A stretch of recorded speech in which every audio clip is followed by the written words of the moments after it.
नमस्कार। मैं doctor Gayatri, SPC government college Ajmer, second year political science honours में विदेश मंत्रालय के बारे में हम पढ़ रहे थे। विदेश मंत्रालय में हमने देखा कि विदेश मंत्रालय का पूर्व नाम गोपनीय विभाग था, जिसके बाद इसमें 2 विभागों को संकलित किया गया। फिर उसके बाद 1949 में इस मंत्रालय को राष्ट्रमंडलीय संबंध मंत्रालय से हटाकर विदेश मंत्रालय के रूप में संगठित किया गया। इसके हमने संगठन के बारे में बात की थी। तो संगठन में मंत्री, राज्य मंत्री, उप मंत्री और उसके नियंत्रण में 3 सचिव होते हैं। विदेश मंत्रालय के सचिवालय, एक सचिवालय और 2 अधीनस्थ कार्यालय हैं।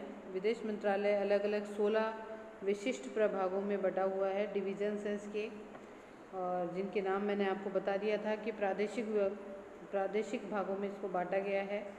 पूरे विश्व में लगभग 14 भागों में इसको बांटा गया है, जिसके अलग अलग कार्यालय पूरे विश्व में फैले हुए हैं। इसके अलावा 16 इसके सहायता प्रभाग हैं, विशिष्ट, जिन्हें हम कहा जाएगा। ये भी जो विभाग हैं ये भी पूरे विश्व में फैले हुए हैं। फिर है अधीनस्थ कार्यालय। तो अधीनस्थ के कार्यालय की बात करें तो उनकी संख्या भी लगभग 14 के करीब है, जो कि अलग अलग देशों में काम करते हैं। ये भी विदेश मंत्रालय से संबंधित संलग्न कार्यालय हैं। संलग्न कार्यालयों की जब बात करें तो उसमें मुख्य रूप से 2 हैं, केंद्रीय पासपोर्ट उत्प्रवासी संगठन नई दिल्ली, विदेश मंत्रालय आवास नई दिल्ली। ये 2 इसके संलग्न कार्यालय हैं।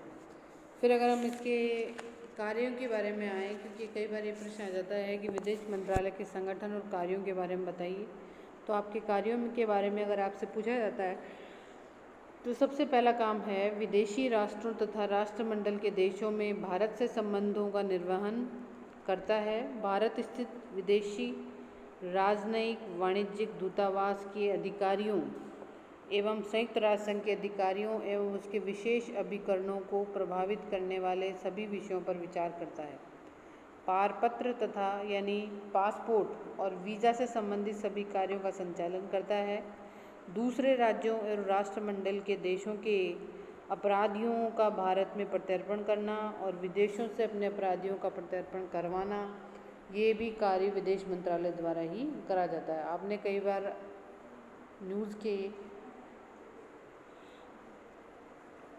न्यूज़ में सुना होगा किसी अपराधी की प्रत्यर्पण के लिए मांग की जाती है और सरकार विदेश मंत्रालय के माध्यम से ही लोगों को वहाँ से छुड़वा के भी लाती है और यहाँ से प्रत्यर्पण भी किया जाता है। विदेशी मामलों के कारण उत्पन्न स्थिति में भारत की निवारक नजरबंदी लागू करता है। विदेशियों को भारत से उनके स्वदेश भेजता है तथा भारतीयों को विदेशों से स्वदेश बुलाता है। भारतीय प्रवासी अधिनियम 1922 के अधीन प्रवासियों को भेजता है और बुलाता है। समस्त दौत्य कार्य संपन्न करता है, यानी दूत के जो भी कार्य होते हैं वे सब कार्य भी इसके द्वारा संपन्न किए जाते हैं। भारत से तिब्बत, तिब्बत से भारत के लिए सभी व्यापारियों, कुलियों और तीर्थयात्रियों के लिए प्रबंध करता है। नागालैंड भारत से संबंधित विषयों का संचालन करता है। विदेशी शरणार्थियों तथा विदेशों में सेवा अर्पित करने वाले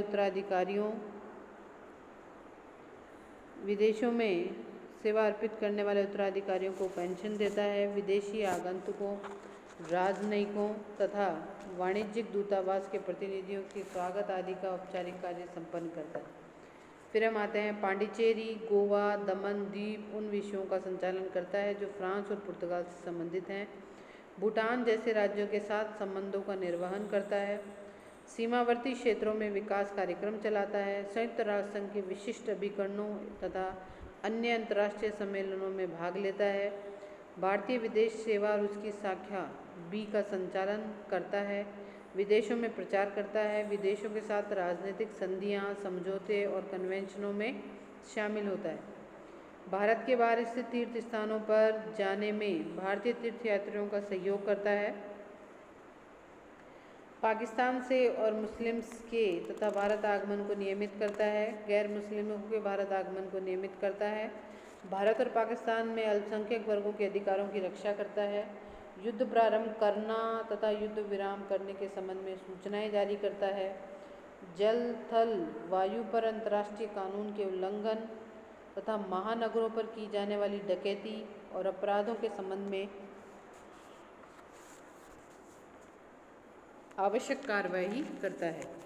फिर हम आते हैं इसके अपने उद्देश्यों की पूर्ति के लिए पूछताछ करता है तथा सांख्यिकी एकत्रित करता है, भारत की भूमि सीमाओं का निर्धारण करता है, देश की भूमि सीमाओं पर होने वाले आक्रमणों तथा वारदातों का मुकाबला करता है, भारत के ऊपर से गुजरने वाले गैर अनुसूचित विदेशी नागरिक तथा सैनिक विमानों को राजनयिक उड़ान की अनुमति देता है, अंतर्राष्ट्रीय कानून से संबंधित विभिन्न विषयों पर विचार करता है, जैसे प्रादेशिक जल संस्पर्श क्षेत्र, महासमुद्र में मछली पकड़ने के अधिकारों का समर्थन आदि।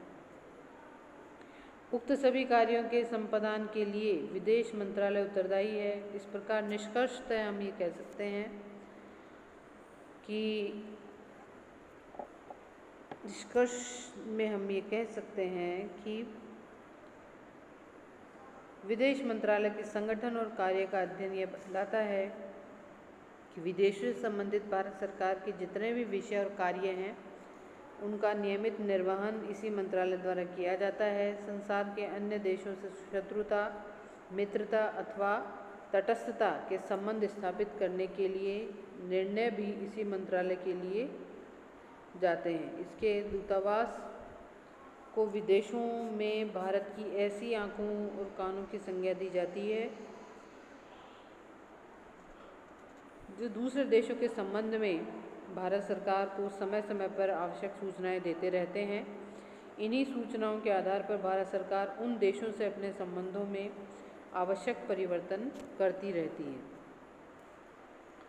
तो इस प्रकार से हमने देखा कि विदेश मंत्रालय के पास कामों की कोई कमी नहीं है। विदेश मंत्रालय बहुत से तरह तरह के काम करता है, जिसके अंतर्गत अगर हम माने मुख्य रूप से तो विदेशी संबंधों का संचालन है और विदेशों में जो लोग रहते हैं और जो भारत के नागरिक हैं उनके जीवन से संबंधित जो भी परेशानियां हैं उनके कार्यों को भी विदेश मंत्रालय के द्वारा ही संपन्न किया जाता है। दूध से संबंधित प्रत्यर्पण कराना अपराधियों का, ये सब कार्य मतलब कुल मिला के एक बहुत बड़ा कार्य क्षेत्र विदेश मंत्रालय को दिया गया है।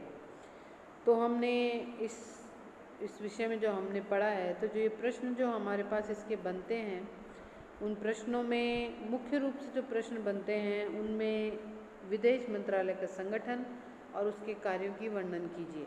तो संगठन में आपको कितने संलग्न कार्यालय हैं, कितने अधीनस्थ कार्यालय हैं, इसका भी आपको वर्णन करना है, उनके नामों का आपको याद करना होगा। और कार्यों की जब बात करें तो यहाँ पे 29 के करीब कार्य मैंने आपको बताए हैं। इनमें इन कार्यों को याद करना है आपको। जो प्रश्न अगर आपके एग्ज़ाम में इस तरीके का आता है तो उसको आपको लिखना होता है। तो विदेश मंत्रालय हो गया हमारा। उससे पहले हमने गृह मंत्रालय के बारे में पढ़ा था। अगली जो हमारी कक्षा होगी उसमें हम बजट के बारे में पढ़ेंगे कि बजट का फॉर्मेशन कैसे होता है और बजट पे नियंत्रण कैसे स्थापित किया जाता है। तो इस प्रकार से आज द्वितीय वर्ष राजनीति विज्ञान में हमारा जो टॉपिक है विदेश मंत्रालय वह समाप्त हो गया है। धन्यवाद।